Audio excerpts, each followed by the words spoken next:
Straight ലൈനിലേക്ക് വീണ്ടും സ്വാഗതം. എനിക്കുള്ള വരുമാനം ഞാൻ പരസ്യമായിട്ട് പറയാലോ, എനിക്ക് കിട്ടുന്നത് 25,000 രൂപയാണ് പെൻഷൻ. ആ പെൻഷൻ 25,000 രൂപേൻ്റെ പാർട്ടിന് ലഭ്യ കൊടുത്തു, അല്ല 21,000 രൂപ കയ്യിലുണ്ടാവും. ഈ കാശ് കൊണ്ടാണ് ഞാൻ പ്രവർത്തിക്കുന്നത്. പിന്നെ ഞാനെങ്ങനെ ഒരു വണ്ടി എടുക്കുക, ഞാനെങ്ങനെ ഒരു വീട് മെയിൻറ്റെയിൻ ചെയ്യുക, എൻ്റെ ഭാര്യനെ ഇങ്ങോട്ട് കൂട്ടിക്കൊണ്ടുവരിക. കാലം കണക്ക് പറയുമ്പോൾ ഉറപ്പാണ്, അതുറപ്പാണ്. അത് വിശ്വാസം വേണ്ട. ഞാൻ ദൈവവിശ്വാസിയല്ല, പക്ഷെ ഒരു കാര്യം എനിക്ക് ഉറപ്പാണ്, യഥാർത്ഥ വിശ്വാസി ഒരുപാട് തെറ്റിയില്ല. CPM തമ്മിൽ 1969 ശേഷം 70 തമ്മിൽ വലിയ പോരായിരുന്നു. ആ പോരിൽ തല്ലുകൊള്ളാത്ത CPIക്കാർ ആരുമില്ല. CPMകാരുടെ കല്ല കിട്ടിയിട്ടുള്ളത് അല്ല, ആരുമില്ല. അതിൽ ഞാൻ മാത്രമേ ഒഴിഞ്ഞിട്ടുള്ളൂ. അല്ല, CPMകാരുടെ തല്ല് കിട്ടിയിട്ടുണ്ടോ? ഇല്ലില്ല, കിട്ടിയിട്ടില്ല. ഞാൻ മാത്രമേ ഒഴിഞ്ഞിട്ടുള്ളൂ. എന്താ കാരണം എന്നറിയോ? ഞാൻ ഫുട്ബോൾ കളിക്കാരൻ, ഓണം കഴിക്കാനല്ലേ. അപ്പോൾ അമ്മ ഞാൻ വന്നപ്പോൾ എന്നോട് പറഞ്ഞ്, ഇവരിതെല്ലാം ആയിട്ട് വന്നിന്, ഞാനെല്ലാം തിരിച്ചയച്ച് എനിക്ക് തന്നോടാൻ പറഞ്ഞു. അത് നമുക്ക് വേണ്ട മോനെ, അതവരെ വിയർപ്പിൻ്റെ വിലയാണ്. കൈക്കൂലിയുമായിട്ട് ആൾക്കാരെ സമീപിച്ചിട്ടുണ്ടോ പാർട്ടി സെക്രട്ടറി ആയിട്ടിരുന്നപ്പോൾ? എന്നെ അറിഞ്ഞുകൊണ്ട് ആരും വരത്തില്ല. അത് വരില്ലല്ലോ. ഭരണം നമുക്ക് താഴെയാണ്, ഭരണത്തിന് മുകളിലുള്ള പാർട്ടിയാണ് നമ്പർ 1. ആ പാർട്ടി ലീഡറായ നിങ്ങൾ ഒരു ഭരണത്തിൻ്റെ പേരിൽ ആ സ്റ്റേറ്റുകാരിൽ പോയെന്ന് പറഞ്ഞാൽ അതിനെ ആവർത്തിക്കരുത്. ഞാൻ പിന്നെ ആവർത്തിച്ചില്ലല്ലോ. അല്ല, അടുത്ത തവണ അന്നേരം BJP എതിർ ഗവൺമെൻറ് കേന്ദ്രത്തിൽ വരുമെന്നാണ്? തീർച്ചയായിട്ടും. അല്ല, ആ ഗവൺമെൻറ് വരുന്നതിന് വേണ്ടി നമ്മൾ ശ്രമിച്ചുകൊണ്ടിരിക്കുന്നത്. കഥയെക്കുറിച്ച് ഓർക്കുമ്പോൾ മനസ്സിൽ വരുന്ന എഴുത്തുകാരൻ്റെ പേരെന്താണ്? ഉയർന്നു നിൽക്കുന്ന ഒരാൾ ടി പത്മനാഭൻ്റെ പപ്പേട്ടൻ.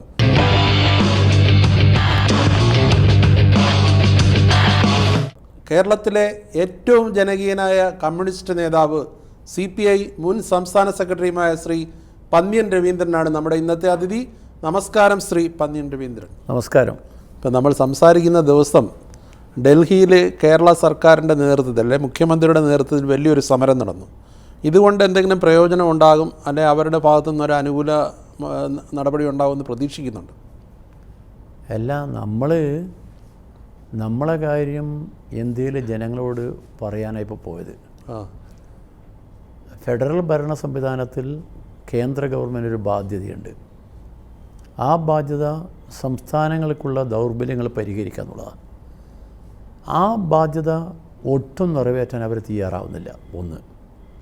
രണ്ടാമത്തെ കാര്യം എന്ന് പറഞ്ഞാൽ, നമ്മുടെ പ്രശ്നങ്ങൾക്ക് പരിഹരിക്കാൻ അടിയന്തര ആവശ്യത്തിന് നമ്മൾ കടം വാങ്ങാൻ തീരുമാനിച്ചാൽ അതുപോലെ അനുവദിക്കുന്നില്ല. മറ്റ് സംസ്ഥാനങ്ങൾക്ക് കൊടുക്കുന്ന വിഹിതം നമുക്ക് തരുന്നുമില്ല. GST വന്നപ്പോൾ നമുക്കറിയാം, വലിയ പ്രതീക്ഷയാണ് പറഞ്ഞിരുന്നത്. GSTയിൽ നമ്മളെ ഇപ്പം 0ലേക്ക് ഇപ്പോൾ പോവുക. അപ്പോൾ ഒരു സംസ്ഥാനം എങ്ങനെ നിലനിൽക്കും? ഫെഡറൽ ഭരണത്തിൽ കേന്ദ്രവും സംസ്ഥാനങ്ങളും തമ്മിലുള്ളൊരു ബന്ധം അഭികാമ്യമാണ്. അതെ. അപ്പോൾ ഇപ്പം കേന്ദ്ര ഗവൺമെൻറ്റിൻ്റെ ഉദ്ദേശം ഈ ഗവൺമെൻറ് എങ്ങനെയെങ്കിലും ശ്വാസം മുട്ടിച്ച് കൊല്ലുക എന്നുള്ളതാണ്. അതിനെതിരായി നമ്മൾ പ്രക്ഷോഭത്തിൽ പോകുമ്പോൾ തന്നെ രാജ്യത്തിലെ സകല പാർട്ടികളെയും ജനങ്ങളെയും ഇത് അറിയിക്കാൻ വേണ്ടി നമ്മൾ പോയത്. ആ രീതിയിൽ ആ സമരം വലിയ വിജയമായി, നല്ല വിജയമായിരുന്നു. ഇവിടുത്തെ പ്രതിപക്ഷ കക്ഷിയായ കോൺഗ്രസിൻ്റെ ഒരു ഉള്ളിലിരിപ്പ് എന്താണെന്ന് ബോധ്യമായി. കാരണം ഇതുപോലൊരു പ്രശ്നത്തിൽ അവർ ഗവൺമെൻറ് കൂടെ നിൽക്കേണ്ടതാണ്. കാരണം എന്താ, മാറി മാറി വരാവുന്ന ഗവൺമെൻറ്റാണ് പഴയ കാലത്തുണ്ടായിരുന്നത്. അവരും ഭരിച്ചിട്ടുണ്ട്, നമ്മളും ഭരിച്ചിട്ടുണ്ട്. BJPനെ കേന്ദ്രം ഭരിക്കുന്നുകൊണ്ടിരിക്കട്ടെ, BJP അതിൻ്റെ കൂടെ തന്നെ നിന്നോട്ടെ. പക്ഷേ കേരളത്തിലെ ജനങ്ങളെ ഭാഗമല്ലേ ഇത്? അപ്പോൾ കേന്ദ്ര ഗവൺമെൻറ് ഈ സമീപനത്തിനെതിരെ പറയാൻ കോൺഗ്രസിന് ബാധ്യതയില്ലേ? കോൺഗ്രസ് പ്രസിഡന്റ് പക്ഷേ അനുകൂലമായി പറയുന്നല്ലാതെ അതിനൊന്നും ഉണ്ടായില്ല. പക്ഷേ കേരളത്തിലെ കോൺഗ്രസ് അതിൽ നിന്നൊന്നും പഠിച്ചില്ലല്ലേ? ഇല്ല. കോൺഗ്രസ്, അതാണ് നമ്മൾ നേരത്തെ പറയുന്ന കാര്യതാ, കേരളത്തിലെ കോൺഗ്രസ് യാഥാർത്ഥ്യ ബോധത്തോടുകൂടി ചിന്തിക്കുന്നില്ല. അവർക്കെന്താ പറഞ്ഞാൽ, അവർക്ക് താൽക്കാലികമായി അവർക്ക് കിട്ടുന്ന നേട്ടങ്ങൾ മാത്രമേ ഉള്ളൂ. അവർക്ക് സംസ്ഥാനത്തിലെ പൊതു താല്പര്യങ്ങളെക്കുറിച്ച് ഒരു തരത്തിലുള്ള ബേജാറും അവർ മനസ്സില്ല എന്നുള്ളതാണ്. അവരെ അടുത്ത ദിവസം കോൺഗ്രസിൻ്റെ നേതൃത്വത്തിൽ പ്രതിപക്ഷ നേതാവും KPCC പ്രസിഡന്റും നയിക്കുന്ന സമരാഗ്നി ആരംഭിക്കുകയാണ്. ഇതൊക്കെ ആളുകളെ ചിരിപ്പിക്കലാതെ വേറെ എന്തതിൻ്റെ കാര്യം? ഞാൻ പലപ്പോഴും അന്ന് പാർലമെൻറ്റിൽ നമ്മൾ കേരളത്തിൽ 19 MPമാരുണ്ടായിരുന്നു. ആ സമയത്ത് നമ്മൾ കാണുന്ന ഒരു വിരോധാഭാസമുണ്ട്. ഈ 19 MPമാരുടെ കൂട്ടത്തിൽ 20 ലീഗിൻ്റെ ഒരു MP ഉണ്ടായത്, ഈ അഹമ്മദ് മാത്രം. അപ്പോൾ അന്ന് നമ്മൾ കേരളത്തിന് ആവശ്യത്തിന് വേണ്ടി നമുക്ക് കേന്ദ്രത്തെ കാണാൻ വേണ്ടി പോകണമെന്ന് പറഞ്ഞാൽ നമ്മൾ കൂടി ചേർന്ന ഗവൺമെൻറ് തന്നെയാണ്. അതെ, മൻമോഹൻ സിംഗിനെ കാണാൻ അവർ UPA ഗവൺമെൻറ് അവരില്ല ഇല്ല ഇല്ല അവരെപ്പോഴും അവർക്ക് അവിടുത്തെ ഒരു ഭയമാണ്. എന്ന് പറഞ്ഞാൽ കേന്ദ്ര ഭരണാധികാരികളെ കാണുമ്പോൾ എന്തോ മുട്ട് പറക്കുന്ന ഒരു സമീപനം അവർക്കുണ്ടെന്ന് തോന്നുന്നു. അത് അന്നുണ്ടായിരുന്നു. പിന്നെ മാത്രമല്ല അവരും നമ്മളോട് നല്ല കാര്യം ചെയ്തിട്ടില്ല. ഇടയ്ക്ക് ഞാൻ സാന്ദർഭികമായി പറയാം, അന്നാണ് നമ്മുടെ നാട്ടിൽ പ്രധാനമായും റെയിൽവേയിൽ സേലം ഡിവിഷൻ വന്നത്. ആ സേലം ഡിവിഷൻ വന്നപ്പോൾ നമ്മൾ കേരളത്തിലെ MP-മാർ നമ്മൾ സമരം ചെയ്ത് പാർലമെൻറ്റ് നിർത്തിവെച്ച്, ചരിത്രത്തിൽ ആദ്യമായിട്ടാണ് പാർലമെൻറ്റ് ഒരു സംസ്ഥാനത്തിൻ്റെ സമരത്തെ നിർത്തിവെക്കുന്നത്. അങ്ങനെ നിർത്തിവെച്ചപ്പം സോണിയാഗാന്ധി മധ്യസ്ഥം പറഞ്ഞു. ആ മധ്യസ്ഥം എന്താ? ഒന്ന് കോച്ച് ഫാക്ടറി പാലക്കാട്, ഒന്ന് ചേർത്തല വാഗൺ ഫാക്ടറി. രണ്ടും ആയിരക്കണക്കിന് കോടി രൂപേൻ്റെ വലിയ സമ്പത്തായിരുന്നു അത്.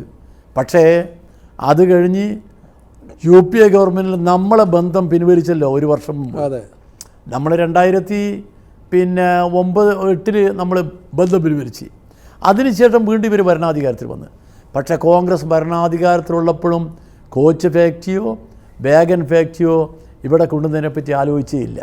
അപ്പോൾ കേരളത്തിൻ്റെ പൊതുകാര്യത്തിൽ കോൺഗ്രസിൻ്റെ സമീപനം എന്താണെന്ന് അതിൽ കൂടി വ്യക്തമാണ്. അവർക്ക് നാടിൻ്റെ വികസനമോ ഇവിടുത്തെ നേട്ടങ്ങളുമില്ല അവർക്ക് വേണ്ടത്. അവർക്ക് താല്പര്യങ്ങൾ മാത്രം സംരക്ഷിക്കണം, സ്വാർത്ഥ താല്പര്യം, അതാണ് കോൺഗ്രസ്. പക്ഷേ മോദി പറയുന്നത് കോൺഗ്രസ് കേന്ദ്രം ഭരിച്ചപ്പോൾ നൽകിയതിൻ്റെ പല ഇരട്ടി ആനുകൂല്യങ്ങൾ, കാര്യങ്ങൾ കേരളത്തിന് വേണ്ടി ഇപ്പോഴത്തെ BJP ഗവൺമെൻറ് ചെയ്യുന്നു എന്നാണ്. ചെയ്യുന്നുണ്ട് എന്ന് പറയില്ലാതെ ചെയ്യുന്ന ഫാക്റ്റ് അവർക്ക് പറയാൻ കഴിയുമോ? ഞങ്ങളിപ്പോൾ പറഞ്ഞിരിക്കുന്ന കാര്യങ്ങൾ ഇപ്പം ഞാൻ ചോദിക്കാം, GST നമ്മുടെ കയ്യിലുള്ളതല്ലേ? കേരളത്തിന് ടാക്സ് ആയിരുന്നല്ലോ GST ഇപ്പോൾ എന്താ സ്ഥിതി? GST വിഹിതം എങ്ങനെയാണ്? ആ വിഹിതത്തിന് ഇപ്പം ന്യായം പറയില്ലേ വിഹിതത്തിന്? ഒന്ന് മാത്രമല്ല, നമ്മുടെ സംസ്ഥാനത്തിന് ന്യായമായും കടമെടുക്കാനുള്ള സംസ്ഥാനത്തിൻ്റെ അവകാശം, ആ അവകാശം നിഷേധിക്കല്ലേ, വെട്ടിച്ചുരുക്കല്ലേ? മോശം ധനമാനേജ്മെൻറ്റാണ് കേരളത്തിൻ്റെ എന്നാണ് പുതിയ ആരോപണം. അത് ധനമാനേജ്മെൻറ്റ് മോശമാണെന്ന് പറയുന്നത് അവരല്ലേ? ആ പറയുന്നതിൻ്റെ അർത്ഥം എന്താ അറിയോ? അത് പറഞ്ഞുകൊണ്ട് വേണം ഇതിന് തടയിടാൻ, വേറെ അവർക്ക് വഴിയില്ലല്ലോ. പുറത്ത് കേൾക്കുമ്പോൾ മോശമല്ലേ? ഒരു സംസ്ഥാനത്തിന് ന്യായമായും കിട്ടേണ്ട ആനുകൂല്യങ്ങൾ, അവർക്കുള്ള അവകാശത്തെ പോലും വിലങ്ങ് വെക്കുന്ന ഒരു സമീപനം കേന്ദ്രം സ്വീകരിച്ചാലോ? എന്ത് ജനാധിപത്യം അത്? എന്ത് ഫെഡറലിസം അത്? ഫെഡറലിസം എന്ന് പറയുന്നവർക്കില്ല, ജനാധിപത്യ ബോധവുമില്ല, ജനാധിപത്യമില്ല. BJP എന്ന് പറയുന്ന ഒരു പാർട്ടി രാജ്യം ഭരിക്കാൻ തുടങ്ങിയപ്പം ഫാസിസ്റ്റ് രീതിയിലേക്ക് നമ്മുടെ രാജ്യത്ത് നയിക്കുകയാണ്. അതിൻ്റെ ഭാഗം ഇപ്പം ഫാസിസത്തിൻ്റെ ഒരു ഘടകം എന്താ? ചെങ്കോലും എടുത്തിട്ട് പോവാന്ന് പാർലമെൻറ്റിലേക്ക് എന്ന് പറഞ്ഞാൽ രാജഭരണത്തിൻ്റെ പഴയ ഓർമ്മകൾ മനസ്സിൽ വെച്ചുകൊണ്ട് ഇപ്പോൾ രാജ്യം ഭരിക്കാൻ BJP പോകുന്നു. ഏത് രാഷ്ട്രീയ പാർട്ടി അത്? പക്ഷേ BJPക്കുള്ള പിന്തുണ വളരെ വർദ്ധിക്കുകയല്ലേ കാലാകാലങ്ങളിലായി? സംസ്ഥാനങ്ങൾ ഭരിക്കുന്നു, കൂടുതൽ എണ്ണത്തിൽ അവരുടെ വഴിയിലേക്ക് പോകുന്നു. ഇപ്പം തന്നെ ദേശീയ തലത്തിൽ നോക്കിയാൽ ഇപ്പോൾ ഇന്ത്യ മുന്നണി, ആ മുന്നണിക്ക് ഒരു ശക്തമായ നേതൃത്വം പോലും ഇല്ലാതായില്ലേ? ഇടതുപക്ഷത്തെ സ്നേഹിക്കുന്ന ആൾക്കാരെ നിരാശരാക്കുന്ന കാര്യങ്ങളല്ലേ സംഭവിക്കുന്നത്? അല്ല, അതൊരു ദൗർബല്യമുണ്ട്. ആ ദൗർബല്യം കൊണ്ട് മാത്രം എല്ലാം തീർന്നു ധരിക്കണ്ട. മുമ്പ് ഇതുപോലുള്ള അവസരത്തിൽ പോലും അവസാനം കേന്ദ്രത്തിൽ പകരം ഗവൺമെൻറ് ഉണ്ടായിരുന്നു. BP സിംഗ് ഗവൺമെൻറ് മുതൽ ദേവഗൗഡ ഗവൺമെൻറ് മുതൽ പലതും നമുക്ക് ഓർമ്മയുള്ളതാണ്. പിന്നെ ഈ കോൺഗ്രസിൻ്റെ പൊതു സമീപനം എന്ന് പറയുന്നത്, അത് കോൺഗ്രസ്സിന് ഒന്ന് പറഞ്ഞാൽ കോൺഗ്രസ്സിന് കാര്യങ്ങൾ മുഴുവൻ നയിക്കാൻ പറ്റിയൊരു പ്രാപ്തമായ ലീഡർഷിപ്പ് ഉണ്ടെന്ന് എനിക്ക് തോന്നിയിട്ടില്ല. രാഹുൽ ഗാന്ധി കോൺഗ്രസിനെ നയിക്കാൻ പ്രാപ്തനാണോ? അത് രാഹുൽ ഗാന്ധി എന്താണ് അദ്ദേഹത്തിൻ്റെ ഉദ്ദേശം എന്ന് എനിക്കറിയില്ല. അദ്ദേഹത്തെ പോലെ ഒരാളെക്കുറിച്ച് ഞാനിപ്പം വേറൊരു പരാമർശം നടന്നത് ശരിയല്ലല്ലോ. പക്ഷെ ഒരു കാര്യമാണ്, ദിശാബോധത്തോടു കൂടി ഇന്ത്യയെ നയിക്കാൻ ഇന്ന് കോൺഗ്രസ്സിനാവുന്നില്ലെന്നൊരു സത്യമാണ്. ആ സത്യത്തിൻ്റെ ഭാഗമാണിതെല്ലാം. അതുകൊണ്ട് കോൺഗ്രസ് എന്ത് ചെയ്യുമെന്നുള്ളതിനെപ്പറ്റി നമുക്ക് പൊതുവെ അറിയാവുന്നതാണ്. പക്ഷേ നമുക്ക് രാജ്യമാണ്, കോൺഗ്രസ് ഒന്ന് മനസ്സിലാക്കേണ്ട കാര്യമാണ്. രാജ്യത്തെ ഏറ്റവും കൂടുതൽ ജനങ്ങളുടെ പിന്തുണ ഉണ്ടായിരുന്നൊരു പ്രസ്ഥാനമായിരുന്നു കോൺഗ്രസ്. ആ പിന്തുണ പ്രസ്ഥാനം എന്ന് പറഞ്ഞാൽ പിന്തുണ കോൺഗ്രസ്സിന് നേടിയെടുക്കുന്നതിന് വേണ്ടി ജീവൻ കൊടുത്ത ആളാണ് മഹാത്മാഗാന്ധിയാണ് കോൺഗ്രസ്സിനെ നാട്ടിലെ ഗ്രാമങ്ങളിൽ വേരുണ്ടാക്കിയ മഹാത്മാഗാന്ധിയാണ്. ആ മഹാത്മാഗാന്ധിയെ പിന്നെ വെടിവെച്ച് കൊന്നു 48-ൽ. വെടിവെച്ച് കൊന്നതിൻ്റെ ശേഷമുള്ള കാര്യങ്ങളൊന്നും ഞാൻ പറയുന്നില്ല. പക്ഷേ ആ ഒരു സംഭവത്തിന് ശേഷം ഒരു പാഠം പഠിക്കാൻ ഈ കോൺഗ്രസ് അതിൻ്റെ രീതിയിൽ പോകുന്നില്ല. കോൺഗ്രസ് പലപ്പോഴും സ്വാർത്ഥ താല്പര്യം, എന്നത് മാത്രമേ കോൺഗ്രസ് നയിക്കൂ. നരേന്ദ്രമോദി പറയുന്ന പരിഹാസം, അതായത് കുടുംബ താല്പര്യങ്ങൾ സംരക്ഷിക്കുന്ന പാർട്ടിയാണ് കോൺഗ്രസ്. രാഹുൽ ഗാന്ധി സ്റ്റാർട്ടാകാത്ത സ്റ്റാർട്ടപ്പാണെന്ന് പറയുന്നു. കഴിഞ്ഞ തവണ കിട്ടിയ പോലുള്ള സീറ്റ് ഇത്തവണ കിട്ടില്ലെന്ന് പറയുന്നു. ആ അവസ്ഥയിലേക്ക് ഒരു രീതിയിൽ കോൺഗ്രസിനെ എത്തിച്ച കോൺഗ്രസ് നേതൃത്വം തന്നെയല്ലേ? അല്ല, അത് കോൺഗ്രസ് നേതൃത്വം തന്നെ. കോൺഗ്രസിന് ലീഡർഷിപ്പിന് ഈ പക്വതയില്ലായ്മയുണ്ട് എന്നുള്ളത് വളരെ ശരിയാണ്. ലീഡർഷിപ്പിൽ കാര്യങ്ങൾ നോക്കാൻ വേണ്ടി ഒരു പ്രാപ്തിയുള്ള ഒരാളെന്ന് പറയുന്നത് സോണിയാജി തന്നെയാണ്. മറ്റൊരു ലീഡർഷിപ്പ് ഇല്ല. പിന്നെ രാഹുൽ ഗാന്ധി എന്ന് പറയുന്നത് അദ്ദേഹത്തിൻ്റെ മനസ്സിരിപ്പ് എന്താണെന്ന് എനിക്കറിയില്ല. പക്ഷെ എന്തായാലും ഇന്ത്യൻ നാഷണൽ കോൺഗ്രസ് എന്ന് പറയുന്ന ബഹുജന പ്രസ്ഥാനത്ത് നയിക്കാൻ പ്രാപ്തമായ ലീഡർഷിപ്പ് ഉണ്ട് എന്നുള്ളൊരു തോന്നൽ എനിക്കില്ല. ഞാൻ പൊതുവീക്ഷണത്തിൽ പറയുന്നതാണ്. അതുണ്ടെങ്കിൽ അവർ തെളിയിച്ച് കാണിക്കട്ടെ. അതിൻ്റെ ദൗർബല്യമാണ് ഇന്ത്യ മുന്നണി എന്ന് പറയുന്ന ആ മുന്നണി എന്ന് ഈ അവസ്ഥയിൽ നിൽക്കുന്നത്. കോൺഗ്രസിൻ്റെ കഴിവുകേടാണ്. കോൺഗ്രസ് അല്ലേ അതിൽ ചെയ്യേണ്ടത്. കാരണം ഇതിൽ ഏറ്റവും കൂടുതൽ ജനബന്ധമുള്ള ഒരു പാർട്ടി കോൺഗ്രസ് ആണല്ലോ. എല്ലാ സംസ്ഥാനങ്ങളിലുള്ള പാർട്ടിയും കോൺഗ്രസ്സാണ്. ആ കോൺഗ്രസ്സാണ് ഈ കാര്യത്തിൽ വിട്ടുവീഴ്ച ചെയ്തുകൊണ്ടാണെങ്കിലും ഒരു ഗവൺമെൻറ് എന്ന് മുമ്പിൽ വെച്ചുകൊണ്ട് കോൺഗ്രസ്സാണ് ചെയ്യേണ്ടത്. അതിന് പകരം കോൺഗ്രസ് തന്നെ പല തട്ടിൽ ചിന്തിക്കുന്ന ഒരു അവസ്ഥയിൽ എത്തുന്നു എന്നുള്ളതാണ്. ഇപ്പം നിതീഷ് കുമാർ അടക്കം പോയതിൻ്റെ ഒരു കാരണം കോൺഗ്രസിൻ്റെ ഒരു ലീഡർഷിപ്പ് ഇല്ലായ്മയാണ്. കോൺഗ്രസിൻ്റെ ലീഡർഷിപ്പിനെ നിങ്ങൾ കാണുന്നില്ല. ആ ലീഡർഷിപ്പിന് പക്വതയില്ലായ്മയല്ലേ അത്. ഇപ്പം തന്നെ ഇന്ത്യ മുന്നണി നിൽക്കുകയും കേരളത്തിൽ വന്ന് ഇടതുപക്ഷത്തിനെതിരെ മത്സരിക്കുകയും ചെയ്യുന്ന സമീപനമല്ലേ രാഹുൽ ഗാന്ധി പുലർത്തുന്നത്? അതെ, രാഹുൽ ഗാന്ധി, അതാ ഞാൻ പറഞ്ഞത്, രാഹുൽ ഗാന്ധി ഒരു ദേശീയ നേതാവ് എന്ന ആ പരിവേഷിപ്പുണ്ടല്ലോ. പക്ഷെ അതനുസരിച്ച് കാര്യങ്ങൾ മുന്നോട്ട് കൊണ്ടുപോകാൻ അദ്ദേഹത്തിന് ആവുമെന്ന് എനിക്ക് തോന്നുന്നില്ല ഈ അവസ്ഥയിൽ.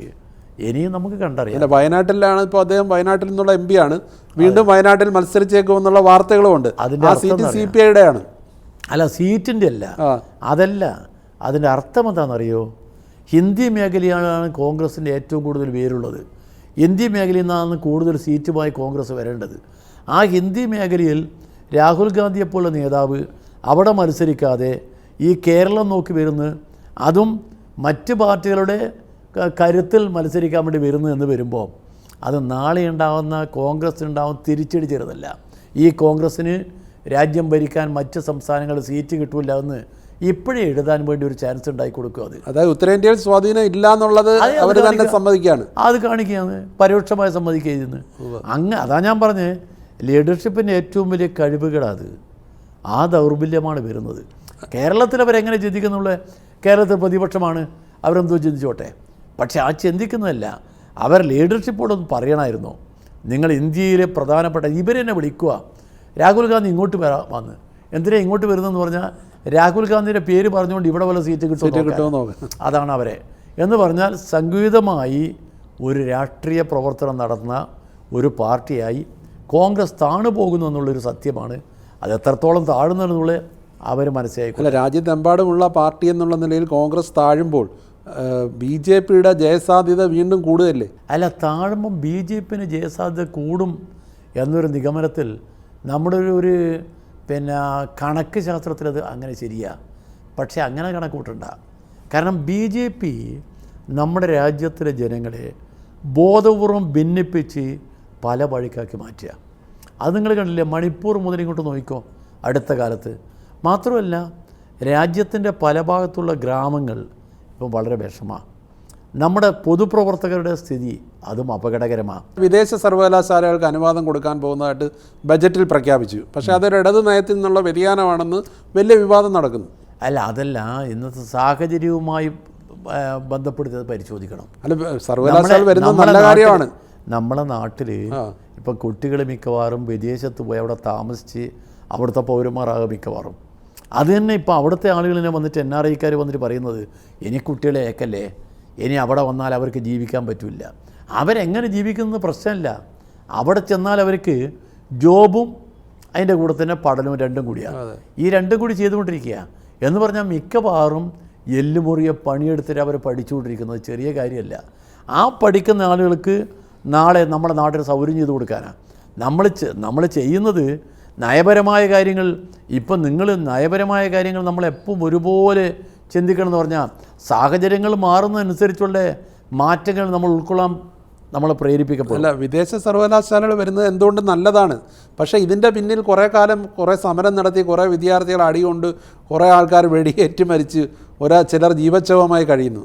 അന്നേരം ഈ തെറ്റിദ്ധരുത്തൽ പ്രക്രിയ എന്ന് പറയുന്നത് അല്ലാന്ന് അതെല്ലാം ഓരോ സാഹചര്യമാണ്. നമ്മളെ മാർക്സ് തന്നെ പറഞ്ഞൊരു കാര്യമില്ലേ, മാർക്സിസം എന്ന് പറയുന്നത് ലോകത്തിലെ ജനങ്ങൾക്കൊരു മാറ്റത്തിൻ്റെ തുടക്കം സൃഷ്ടിച്ച ഒരു പ്രത്യയശാസ്ത്രമുണ്ടല്ലോ.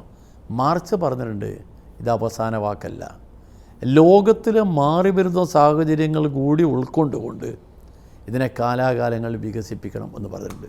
നിങ്ങൾ പറഞ്ഞെടുത്തിന് നിൽക്കാൻ ഇത് മതപരമായ ഗ്രന്ഥമല്ല, നമ്മൾ അങ്ങനെ തന്നെ ചിന്തിക്കണം എന്ന് പറയുന്നത് ശരിയല്ല. നിങ്ങൾ പറയുന്ന സംഭവത്തിൽ വിദേശ സർവകലാശാലകൾ ഇവിടെ വരുന്നത് എങ്ങനെയാണ്? നിങ്ങൾ വരുന്നതെന്ന് പറഞ്ഞാൽ അവർ സ്വതന്ത്രമായി വരാനുള്ള അധികാരമൊന്നും കൊടുത്തിട്ടില്ല.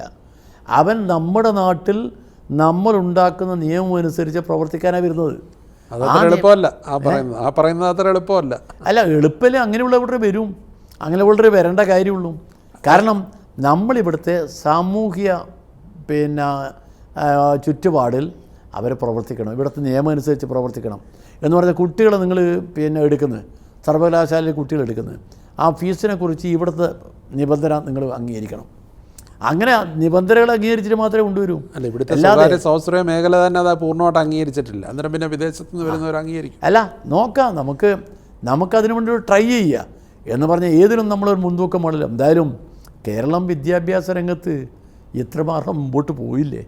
ആ മുമ്പോട്ട് പോയതിലൊരു വലിയ കാര്യം നടന്നത് രാജേഷിനത് അറിയാമെന്ന് വെക്കുക.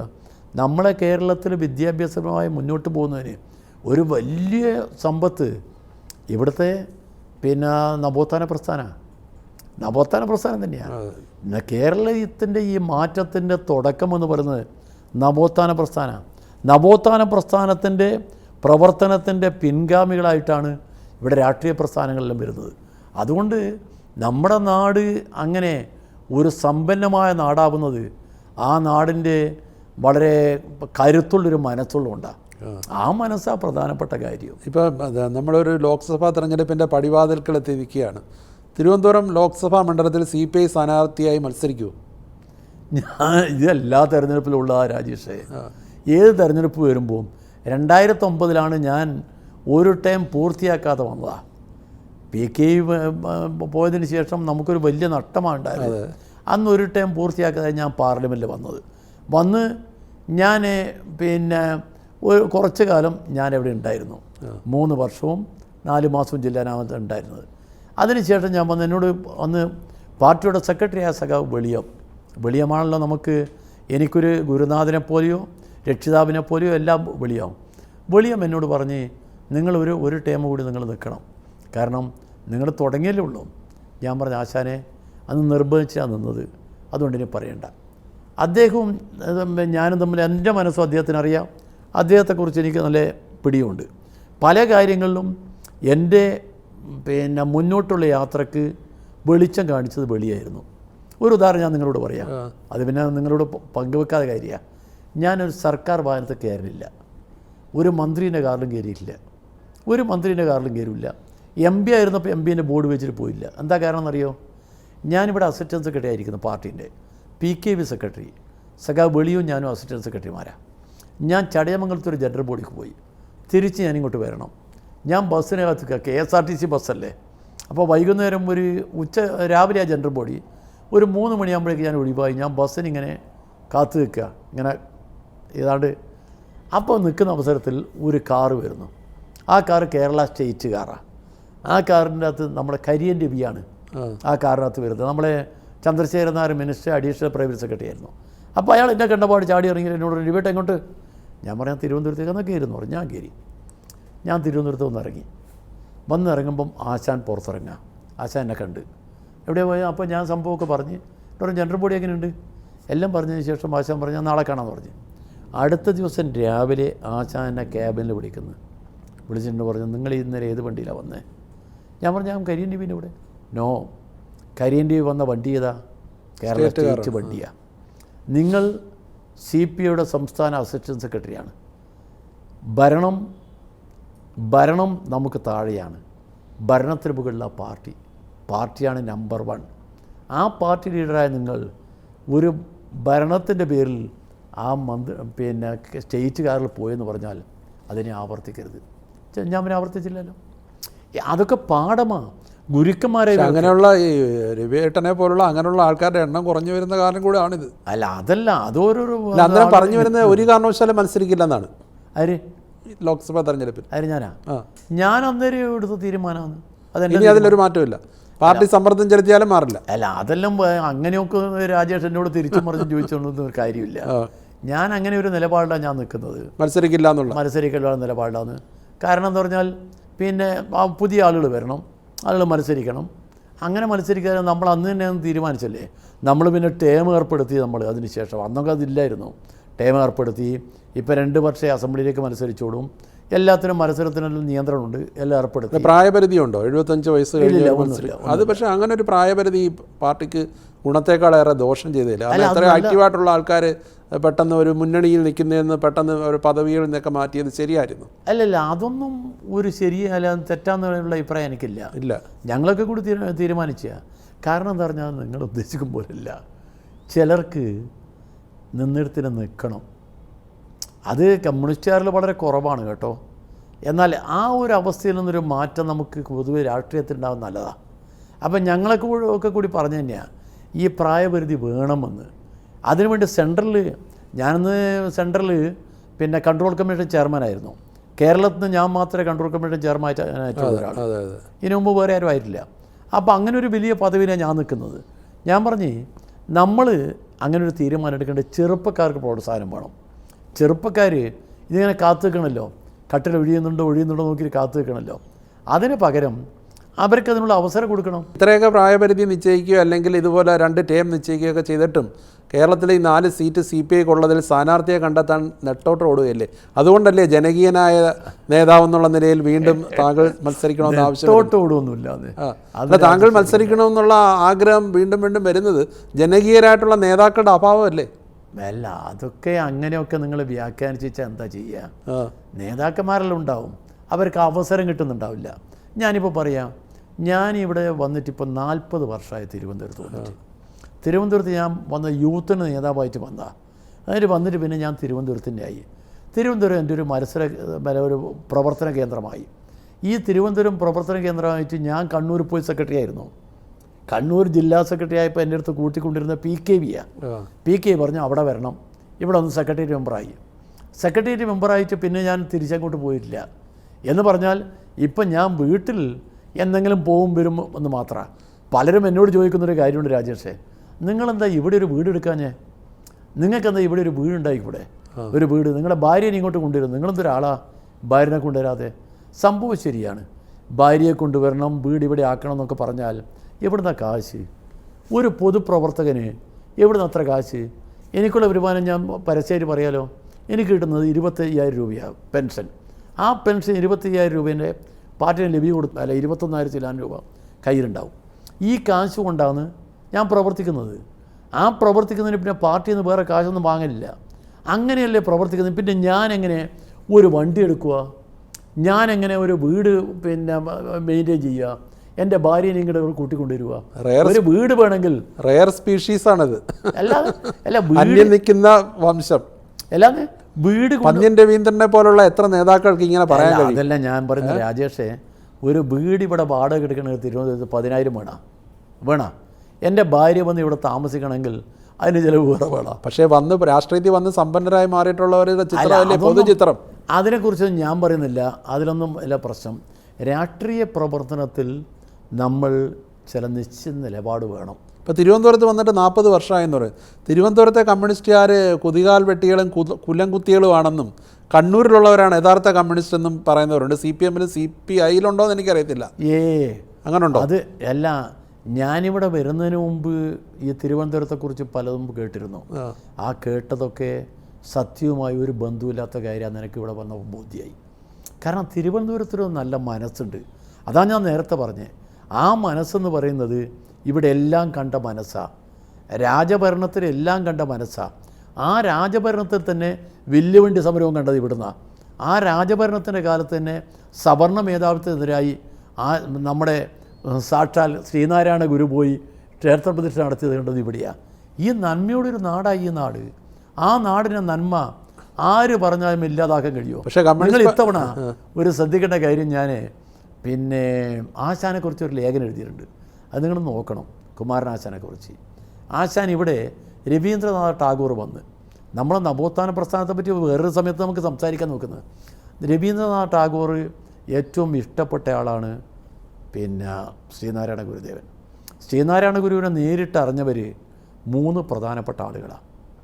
അത് ഒന്ന് സ്വാമി വിവേകാനന്ദൻ്റെയാണ്, രണ്ടാമത്തെ മഹാത്മാഗാന്ധി, 3 ടാഗോർ.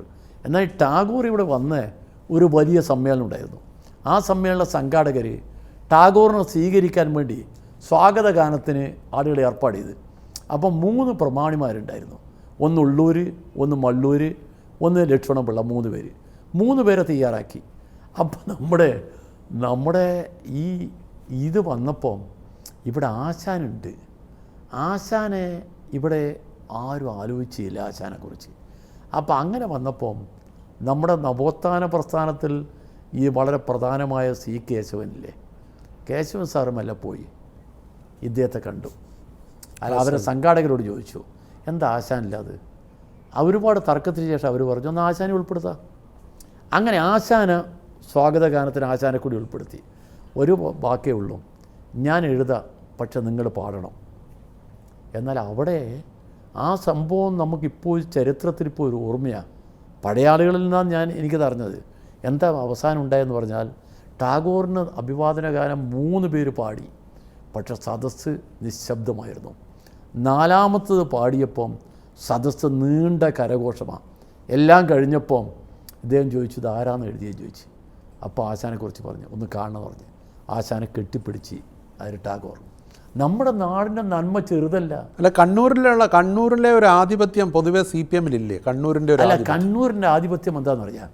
അതിനൊരു വ്യത്യാസം എന്ന് പറഞ്ഞാൽ അത് തെറ്റായി വ്യാഖ്യാനിക്കുന്നതാണ്. കണ്ണൂർ സാമ്രാജ്യത്തിനെതിരായ പോരാട്ടത്തിൻ്റെ നാടാണ്. കാരണം കണ്ണൂർ ബ്രിട്ടീഷ് മലബാറായിരുന്നു. ആ ബ്രിട്ടീഷ് മലബാറുള്ള അനീതി ഇവിടെയില്ല. ഇവിടെ വിദ്യാഭ്യാസ സ്ഥാപനങ്ങളുണ്ട്, അവിടെ വിദ്യാഭ്യാസ സ്ഥാപനമില്ല. കണ്ണൂർ എന്ന് പറയുന്ന ഇതും തമ്മിലുള്ള അജഗജാന്തരമുണ്ട്. ബ്രിട്ടീഷുകാരെന്താ ഉള്ളത് മുഴുവൻ പെറുക്കി കൊണ്ടുപോയി ചെയ്യും, അവനൊന്നും ഇവിടെ ചെയ്യില്ല. നമുക്ക് കോളേജില്ല, സ്കൂളുകളില്ല. സ്കൂളുകൾ വന്നത് എങ്ങനെയാണ്? സ്കൂളുകൾ വന്ന് നിങ്ങൾ ശ്രദ്ധിച്ചോ?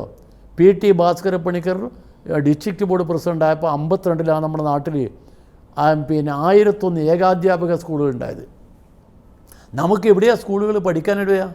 അവിടെ BA-ക്കാരെന്ന് പറഞ്ഞാൽ എവിടെ ഉണ്ടാവും? അവിടെ ആ ഒരു അവസ്ഥ അവിടെ ഉണ്ടായിരുന്നത്. ഇവിടെ കോളേജുകളും മറ്റ് സംവിധാനങ്ങളും ഉണ്ട്. എന്തിനിവിടെ മ്യൂസിക് കോളേജ് വരെ വന്നില്ലേ? ഇപ്പം നമ്മൾ ലോക്സഭാ തെരഞ്ഞെടുപ്പിലേക്ക് വന്നു കഴിഞ്ഞാൽ കഴിഞ്ഞ തവണ 19-1 ഇത്തവണ എങ്ങനെയായിരിക്കും ചിത്രം? ഇത്തവണ നമ്മൾ നല്ല സീറ്റ് നേടും. 2 കാരണം കൊണ്ടത്. കാരണം ജനങ്ങളെല്ലാം അറിയുന്നവരാണ് ഈ കേരളത്തിലെ ജനങ്ങൾ. ഒന്നറിയുന്നതെന്ന് പറഞ്ഞാൽ കേരളത്തിലെ ജനങ്ങൾ ഒരു നവോത്ഥാനത്തിൻ്റെ പാരമ്പര്യമുള്ള മണ്ണിലാണ് ഈ ജനങ്ങൾ നിൽക്കുന്നത്. നമ്മളിവിടെ ഹിന്ദുവും മുസൽമാനും ക്രിസ്ത്യാനിയുമെല്ലാം ഒരു കുടുംബത്തിലങ്ങളെപ്പോലെ ഈ നാട്ടിൻ്റെ ഒരു സാഹോദര്യം അതാണ്. ആ നാട് കാണുക ഇന്ത്യയിൽ ഒരു മതാധിഷ്ഠിത ഭരണം നടപ്പിലാക്കിക്കൊണ്ടിരിക്കുക BJP. ആ BJPക്കെതിരായി രാജ്യത്ത് വളർന്നു വരേണ്ട ഒരു മുന്നണിയെക്കുറിച്ച് ആലോചിക്കുന്നത്. മോദി ഫാക്ടർ ഇവിടെ വില പോവില്ലേ? അല്ല, അത് മതനിരപേക്ഷ മുന്നണിയാണ്. ഞാൻ പറഞ്ഞേക്കാം, മതനിരപേക്ഷ മുന്നണിയാണ്. ആ മതനിരപേക്ഷ മുന്നണിയിൽ ജനങ്ങൾക്ക് വിശ്വസിക്കാവുന്ന പ്രസ്ഥാനം ഏതാ? ഇടതുപക്ഷ പ്രസ്ഥാനമാണ്. കോൺഗ്രസ്സിൽ എങ്ങനെ വിശ്വസിക്കുന്ന ജനങ്ങൾ? കോൺഗ്രസ്സിനെ വിശ്വസിക്കാൻ പറ്റില്ല. ജനങ്ങൾക്ക് വിശ്വസിക്കാൻ പറ്റുന്ന ഇടതുപക്ഷ പ്രസ്ഥാനമാണ്. അതുകൊണ്ട് ഇടതുപക്ഷ പ്രസ്ഥാനത്തിന് അനുകൂലമായി കേരളത്തിൽ കൂടുതൽ സീറ്റ് വരുന്ന കാര്യത്തിൽ രാജേഷേ സംശയം. മോദിയുടെ സ്വാധീനം കേരളത്തിൽ വർദ്ധിച്ചു വരുന്നു എന്ന് പറയുന്നുണ്ട്, ശരിയാണോ? എന്ന് പറയുന്നത് നിങ്ങളിപ്പോൾ പറയുന്നത് മോഡി 2 തവണ തൃശ്ശൂരിൽ വന്നു. മോഡി അല്ലേ? ജനപിന്തുണ വളരെയധികം ജനപിന്തുണ കൂടിയാണ് 2 തവണ വന്നത്. ഒരിക്കലുമല്ല. മോഡിൻ്റെ ജനപിന്തുണ കൂടി എന്ന് പറയുന്നത് എനിക്ക് അംഗീകരിക്കാൻ പറ്റില്ല. എനിക്ക് മാത്രമല്ല, താങ്കളൊരു പത്രപ്രവർത്തകനാണ്. താങ്കൾക്ക് എന്നോട് സംസാരിക്കുമ്പം പറയുന്ന പോലെ അല്ല. അടുത്ത തവണ അന്നേരം BJP എതിർ ഗവൺമെൻറ് കേന്ദ്രത്തിൽ വരുമെന്നാണ്? തീർച്ചയായിട്ടും. അല്ല, ആ ഗവൺമെൻറ് വരുന്നതിന് വേണ്ടി നമ്മൾ ശ്രമിച്ചുകൊണ്ടിരിക്കുന്നത്. അത് മിക്കവാറും ഈ കാണുന്ന ശൈഥില്യങ്ങൾ അപ്പോഴേക്ക് അവസാനിക്കും എന്നാണ് എനിക്ക് തോന്നുന്നത്. തെരഞ്ഞെടുപ്പ് ഒരനുഭവ പാടായിരിക്കും അവർക്ക്. കാരണം ഇവിടെ നമുക്ക് കേരളത്തിൽ ഇടതുപക്ഷ ജനാധിപത്യ മുന്നണി പിന്തുണയ്ക്കുന്ന സ്ഥാനാർത്ഥികൾക്ക് നല്ല വിജയം ഇവിടെ നേടിയെടുക്കാൻ കഴിയും. ഈ കാണുന്ന പുറത്ത് കാണുന്ന ഈ ഏർപ്പാടുകളൊന്നും നിങ്ങൾ അങ്ങോട്ടുണ്ടാവില്ല. ജനമനസ്സുകളിൽ അതിൻ്റെ യഥാർത്ഥമായ സത്യം അവരുടെ മനസ്സുകളുണ്ട്. അവരും മീഡിയ വായിക്കുന്നവരാണ്, പത്രം വായിക്കുന്നവരാണ്, എല്ലാം കാണുന്നവരാണ്.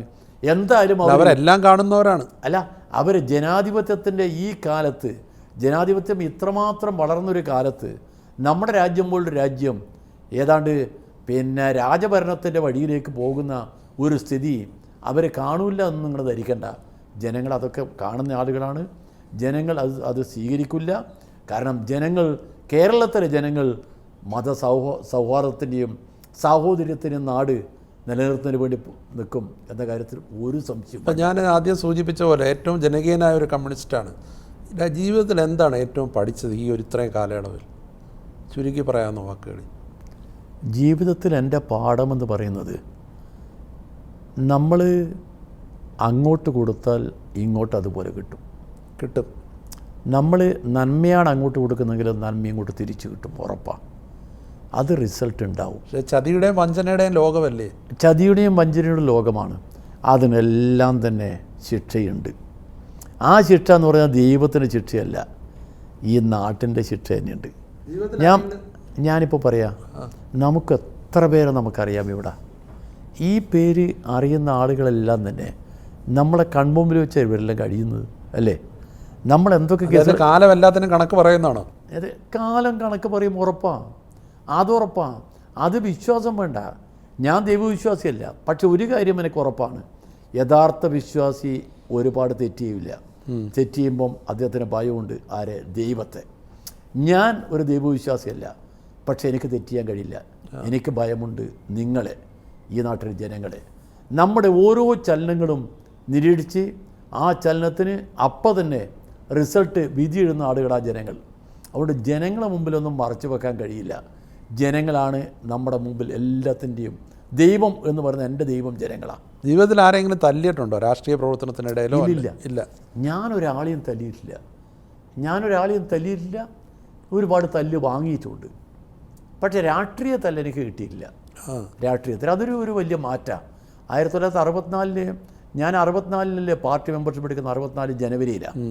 അന്ന് എനിക്ക് പാർട്ടി മെമ്പർഷിപ്പ് എടുക്കുമ്പോൾ എനിക്ക് 16 വയസ്സ് തികഞ്ഞിട്ടില്ല. 16 വർഷം കുറച്ച് വ്യത്യാസമുണ്ട്. അപ്പോൾ നമ്മൾ പാർട്ടിക്കാരെല്ലാവരും കൂടി പറഞ്ഞാൽ അത് പറ്റില്ല, ഒരു മെമ്പർഷിപ്പ് എനിക്ക് തന്നു. ഞാൻ ബാലസംഘത്തിൻ്റെ നേതാവായിരുന്നു. മെമ്പർഷിപ്പ് വന്ന് 3 മാസം കൊണ്ട് പാർട്ടി വളർന്നു. അങ്ങനെ വളർന്ന് ഞാൻ CPIൻ്റെ കൂടെ തന്നെ നിന്ന് പിന്നെ പിളർന്നു പോയി പാർട്ടി. നമ്മുടെ നാട്ടിൽ ഏറ്റവും ഭൂരിപക്ഷം CPMകാരാണ്. പക്ഷേ CPIയും CPMും തമ്മിൽ 1969 ശേഷം 70 തമ്മിൽ വലിയ പോരായിരുന്നു. ആ പോരിൽ തല്ലുകൊള്ളാത്ത CPIക്കാർ ആരുമില്ല. CPMകാരുടെ കല്ല കിട്ടിയിട്ടുള്ളത് അല്ല, ആരുമില്ല. അതിൽ ഞാൻ മാത്രമേ ഒഴിഞ്ഞിട്ടുള്ളൂ. അല്ല, CPMകാരുടെ തല്ല് കിട്ടിയിട്ടുണ്ടോ? ഇല്ലില്ല, കിട്ടിയിട്ടില്ല. ഞാൻ മാത്രമേ ഒഴിഞ്ഞിട്ടുള്ളൂ. എന്താ കാരണം എന്നറിയോ? ഞാൻ ഫുട്ബോൾ കളിക്കാരനാണ്. കണ്ണൂർ ഫുട്ബോളിൻ്റെ നാടാ. ഫുട്ബോൾ എല്ലാവരും കൂടി ഒരുമിച്ചാണ് ഫുട്ബോളിൽ. അതുകൊണ്ട് തല്ല് കിട്ടാറ് അതിൻ്റെ ഒരു ആനുകൂല്യം എനിക്കും കിട്ടി എന്നാണ് എനിക്ക് തോന്നുന്നത്. അത് സത്യം. ജീവിതത്തിൽ ആരോടെങ്കിലും വൈരാഗ്യം തോന്നിയിട്ടുണ്ടോ? അങ്ങനെ എനിക്ക് തോന്നില്ല. ഇല്ല. കാരണം എന്ന് പറഞ്ഞാൽ ഞാൻ തെറ്റുണ്ടെങ്കിൽ തെറ്റ് പറയും. പിന്നെ അതിൻ്റെ പേരിൽ മാത്രം ഈ ജീവിതകാലം മുഴുവൻ തെറ്റായിട്ട് നിൽക്കില്ല. ഒരാൾ രാജേഷ് വരെ ഞാൻ എന്തെങ്കിലും പറഞ്ഞ് വഴക്കായി എന്ന് വെച്ചോ, എനിക്ക് നിങ്ങളുമായിട്ട് പിന്നെ നേരെയായാലും മാത്രമേ എനിക്ക് സമാധാനം ഉണ്ടാവും. നിരാശ തോന്നിയിട്ടുണ്ടോ? ഇല്ല, നിരാശ തോന്നിയില്ല. രാഷ്ട്രീയത്തിൽ നിരാശ തോന്നിയില്ല, ഒന്നുമില്ല. അതിൻ്റെ കാര്യം എന്ന് പറഞ്ഞാൽ എന്തും സഹിക്കാനും പഠിക്കാനും എന്നെ ഉപദേശിച്ച എൻ്റെ അമ്മയാണ്. അമ്മ എപ്പോഴും പറഞ്ഞത് എന്ത് വീട്ടിലില്ലെങ്കിലും പുറത്ത് പറയരുത്. ഒരു ഉദാഹരണം നിങ്ങൾ കേട്ടോ. ഞാൻ ട്രേഡ് യൂണിയൻ്റെ സെക്രട്ടറി ആയിരുന്നു കണ്ണൂരിൽ. 4 യൂണിയനുകളുടെ സെക്രട്ടറി ആയിരുന്നു. ഒരു യൂണിയനിൽ ഞാൻ സെക്രട്ടറി ആയിരിക്കുമ്പോൾ ആ യൂണിയൻ ബോണസിന് വേണ്ടി ആർഗ്യുമെൻ്റ് വന്നു. ആർഗ്യുമെൻറ്റിൽ ഞാൻ പുതുതായ സെക്രട്ടറി ആയിട്ട് വന്നതാണ്. ഞാൻ 20% ചോദിച്ച്, ലാഭമുണ്ട്. തർക്കിച്ച് 18% കിട്ടി. അതിന് മുമ്പത്തെ വർഷം കിട്ടിയതിനേക്കാളും ഇരട്ടിയിലധികം കാശ്. അവരെന്ത് ചെയ്ത്, ഓണത്തിന് മുമ്പ് എല്ലാവരും പങ്കെടുത്തിട്ട് 5000 രൂപ എൻ്റെ വീട്ടിൽ കൊണ്ട് കൊടുത്തു. അതിൻ്റെ കൂടെ കുറച്ച് തുണിയും ഏർപ്പാടൊക്കെ. എൻ്റെ അമ്മയേ ഉള്ളൂ. അമ്മയെല്ലാം കണ്ട് അമ്മയോട് പറഞ്ഞ് ഇതൊക്കെ സംഭവമൊക്കെ പറഞ്ഞ് അമ്മയോട് പറഞ്ഞ് 5000 രൂപയുണ്ട്, ഒന്ന് അദ്ദേഹം അതാ കൊടുക്കണം, ഓണം കഴിക്കാനല്ലേ. അപ്പോൾ അമ്മ ഞാൻ വന്നപ്പോൾ എന്നോട് പറഞ്ഞ്, ഇവരിതെല്ലാമായിട്ട് വന്നിന്, ഞാനെല്ലാം തിരിച്ചയച്ച് എനിക്ക് തന്നോടാൻ പറഞ്ഞ്, അത് നമുക്ക് വേണ്ട മോനെ, അതവരെ വിയർപ്പിൻ്റെ വിലയാണ് നമുക്ക് വേണ്ട. പക്ഷെ അത് വാങ്ങുന്ന ഒരുപാട് നേതാക്കളുണ്ട്. അമ്മ എന്നോട് പറഞ്ഞതാ, ആ വാക്ക് ഞാൻ എന്നും പാലിക്കുക. ഒരു പ്രസൻറ്റേഷൻ ഞാൻ വാങ്ങില്ല, കാരണം അതിൻ്റെ കാര്യമില്ല. കൈക്കൂലിയുമായിട്ട് ആൾക്കാരെ സമീപിച്ചിട്ടുണ്ടോ പാർട്ടി സെക്രട്ടറി ആയിട്ടിരുന്നപ്പോൾ? പാർട്ടി സെക്രട്ടറി ആയിരിക്കുമ്പോൾ എന്നെ അറിഞ്ഞുകൊണ്ട് ആരും വരത്തില്ല. അത് വരില്ലല്ലോ, അത് വരില്ല. മറ്റ് പല രീതിയിലും ഒക്കെ നോക്കിയിട്ടുണ്ട്, പക്ഷേ അത് വരില്ല.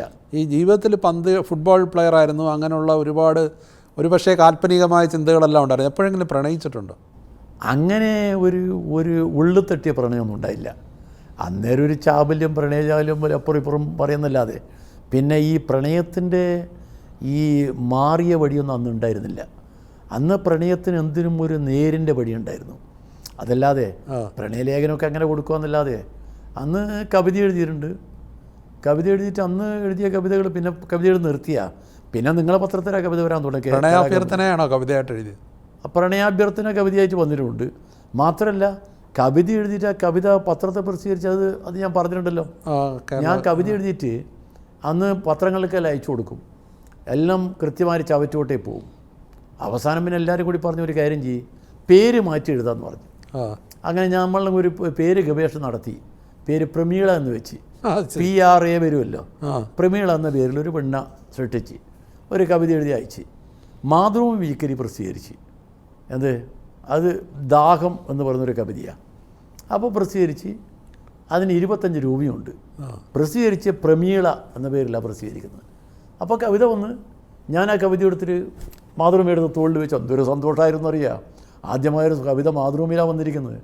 ആ സന്തോഷത്തോടെ എടുത്ത് വെച്ച് ഞാൻ ബീഡി കമ്പനി പോയി. ബീഡി കമ്പനിയിൽ അവിടെ ബീഡീൻ്റെ പത്രം വായിക്കുന്ന രാഘവനുണ്ട്. ഞാൻ പറഞ്ഞു, രാഘവട്ട എൻ്റെ കവിത വന്നിട്ടുണ്ട്. നോക്കി, നിൻ്റെ അല്ലോടെ ഇതൊരു പെണ്ണിൻ്റെ കവിതയല്ലേ, ഏതോ പെണ്ണിൻ്റെ കവിത എടുത്തിട്ട് നീ നാടിന് നടക്കുന്ന നാണമുണ്ടോ, പോയിക്കൊന്ന് പറഞ്ഞു. പെണ്ണിൻ്റെ പേര് എഴുതിയ പത്രാധിപന്മാരെ പെട്ടെന്ന് കൊടുക്കും എന്നുള്ളതാണ്. കൊടുക്കും, അങ്ങനെയാണ് വന്നത്. അതിന് 25 രൂപ മണി ഓർഡറും വന്ന്. അതെനിക്ക് വാങ്ങാൻ പറ്റിയില്ല. കവിതയുടെ കൂമ്പടഞ്ഞു പോയോ?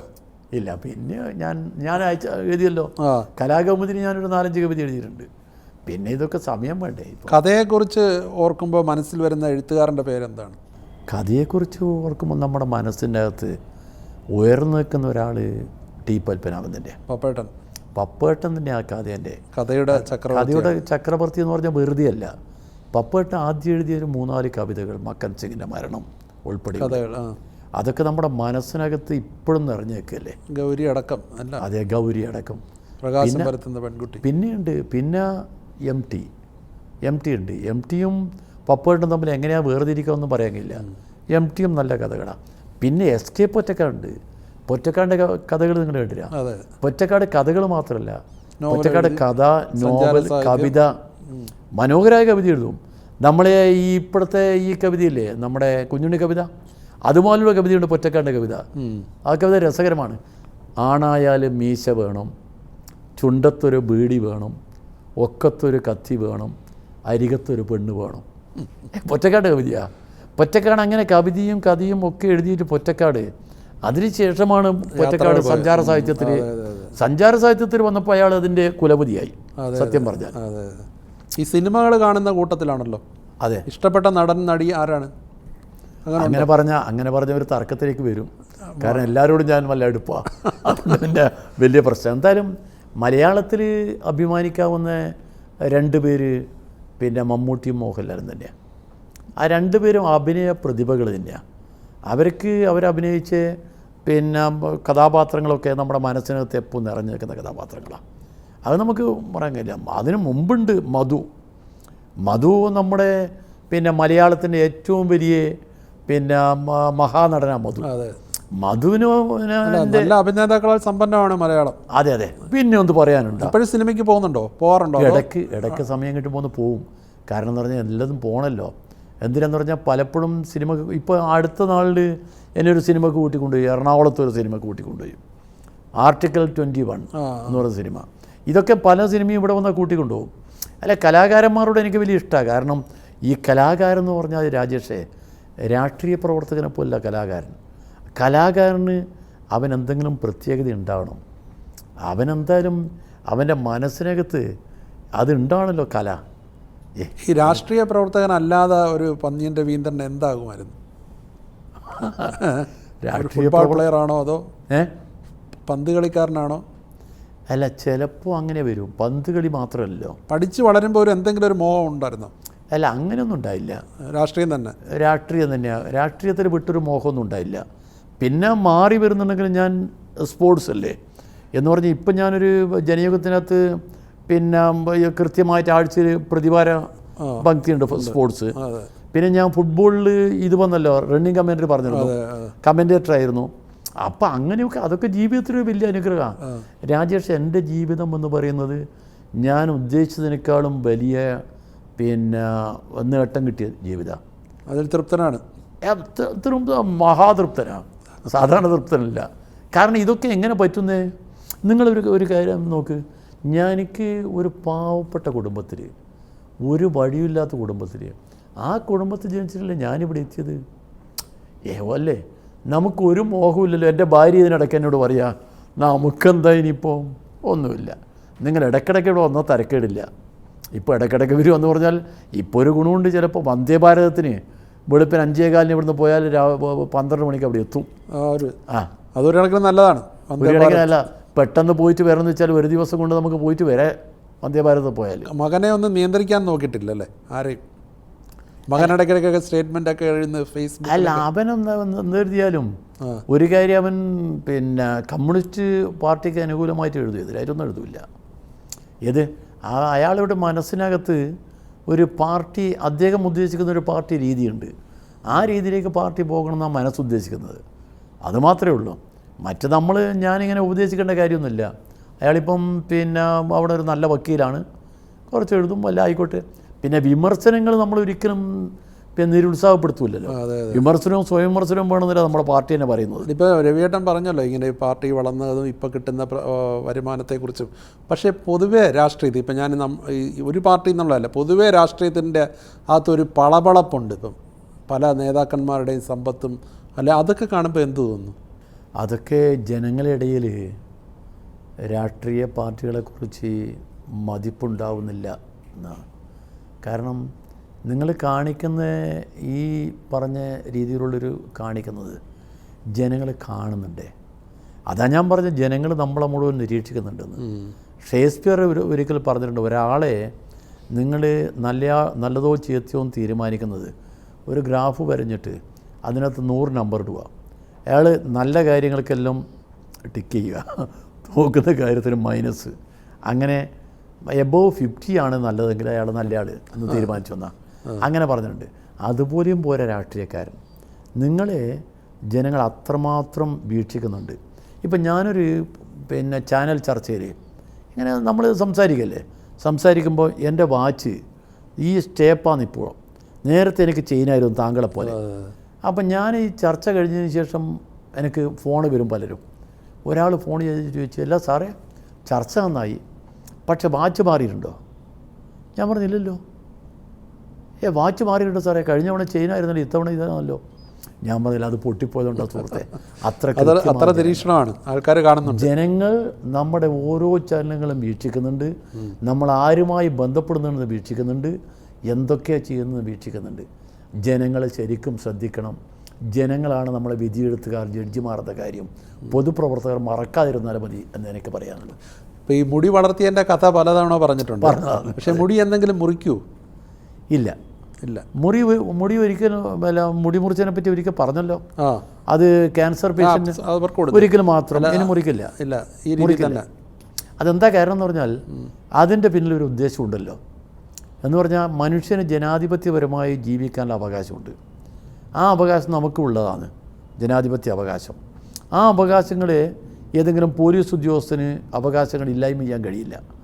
അങ്ങനെ അനീതി കാണിക്കുമ്പം അത് നോക്കിയിരിക്കാൻ നമുക്ക് പറ്റില്ല. ആ അനീതിക്കെതിരായ പ്രതിഷേധമാണ്. ആ അനീതി ഇപ്പം തുടർന്നുകൊണ്ടിരിക്കുന്നുണ്ട്, ഇപ്പോഴും വളരെ സജീവമായിട്ട് തുടർന്നുകൊണ്ടിരിക്കുന്നുണ്ട്. അതുകൊണ്ട് അത് നിർത്താൻ എൻ്റെ മനസ്സ് അനുവദിക്കില്ല. അതിനെതിരായ പോരാട്ടം മനസ്സിനകത്ത് ഇപ്പം കൊണ്ട് തുടർന്നു പോകും. അപ്പോൾ പോരാട്ടം തുടരട്ടെ. എല്ലാ ആശംസകളും.